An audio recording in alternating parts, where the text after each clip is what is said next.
नमस्कार मित्रांनो. माझा एक मित्र पुण्यामध्ये राहतो. मी त्याला विचारलं यंदा दिवाळीला कधी येणार.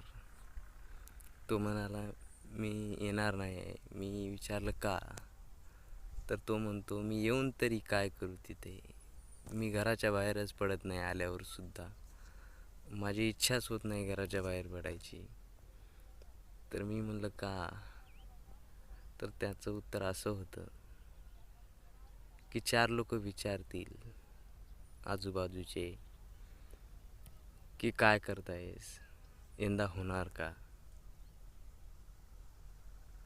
त्यावेळेस मी एकदम स्तब्ध होतो किंवा वेडीवाकडी उत्तरे देत असतो. पण मी ज्यावेळेस एकांतात येतो, घरी येतो, त्यावेळेस खूप माझी मलाच लाज वाटायला लागते. त्यामुळे मी येत नाही असं म्हणावं लागतं. म्हणून मित्रांनो, स्पर्धा परीक्षा करणाऱ्या विद्यार्थ्यांना जे बाहेरगावाहून, पुण्याहून, मुंबईहून, कुठूनही येत असो, त्यांना असा काही प्रश्न करू नये. त्यांच्या भावना दुखवल्या जातील. ओके.